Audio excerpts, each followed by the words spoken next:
17,000 টাকায় একটা গাড়ি, তাও আবার এক চার্জে 35 কিলোমিটার।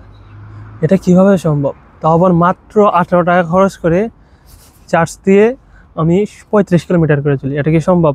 হ্যাঁ, আপনি অবশ্যই ঠিক শুনেছেন। এই চ্যানেলে আপনাকে সুস্বাগতম। যারা যারা এরকম ভিডিও যাচ্ছেন অবশ্যই কমেন্ট করে জানাবেন। এই চ্যানেলে হয়তো বা আজকে আমি নতুন, আমি চাচ্ছি এভাবে সুন্দর করে ভিডিও দেওয়ার জন্য, এবং কি ধরনের ভিডিও চান অবশ্যই কমেন্ট করে জানাবেন। আমি গত 5 মাস আগে একটা গাড়ি কিনেছিলাম মাত্র 17,000 টাকা দিয়ে। আমি যখন চার্জ দিই মাত্র 18 টাকা খরচ করে, এই 18 টাকা খরচ করে আমি 35 থেকে 40 কিলোমিটার দৌড়াই। আমি যদি আবার নতুন করে ব্যাটারি চেঞ্জ করি তাহলে আমার 45 থেকে 50 কিলোমিটার যাবে।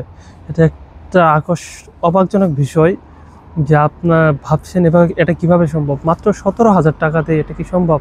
হ্যাঁ ভাই, আদৌ সম্ভব।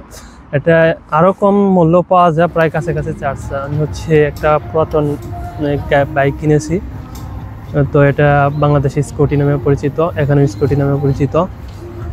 তো আমি বর্তমানে চায়নাতে আছি, চায়না জিয়াংসু প্রভিন্সে আছি। তো এটার মধ্যে আমি যদি বলতে চাই 5টা ব্যাটারি থাকে। এটা আমি পুরাতন গাড়ি দেখতে পাচ্ছেন এরকম, কিন্তু পুরাতন না। তা পুরাতন বলা যায়। মাত্র 17,000 টাকাতে কিনেছি। এটার মধ্যে 5টা ব্যাটারি থাকে। তো দেখতে পাচ্ছেন ব্যাটারিগুলো সাইজ। তো এটা যদি আমি চেঞ্জ করি 45 কিলোমিটার যাবে। তো এটার চেঞ্জ করতে আমার খরচ হবে 350 RMB, যা বাংলা টাকায় 6,500 টাকার মতো আর কি মেবি পড়ে। তো গাড়ি দেখতে খুবই চমৎকার। গাড়ি আপনি পুরাতন এটা আসলে ধরতে পারবেন যদি আমি একটু ধোই, তাহলে ওয়াশ করি। এক কথা যদি ওয়াশ করি তাহলে আপনি বুঝতে পারবেন না এটা পুরাতন নাকি নতুন। আসলে এটা খুবই নতুন গাড়ি আমি কিনেছি।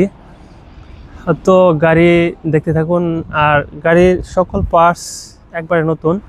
তো এরকম কি ধরনের রিভিউ চাই অবশ্যই কমেন্ট করে জানাবেন। আর যদি ভিডিও ভালো লাগে থাকে অবশ্যই লাইক এবং শেয়ার করবেন, পাশাপাশি চ্যানেলটি সাবস্ক্রাইব করবেন। আশা করি ভালো লাগবে, এবং আরও এই চ্যানেলের মধ্যে নতুন নতুন ট্যাগ ভিডিও পাবেন। অবশ্যই অনেক সুন্দর সুন্দর ভিডিও আসবে এবং ভালো ভালো ভিডিও আসবে। এরকম ভিডিও চাইতে অবশ্যই চ্যানেলটি সাবস্ক্রাইব করে রাখুন এবং বেল আইকন বাটনটি চালু করে রাখুন।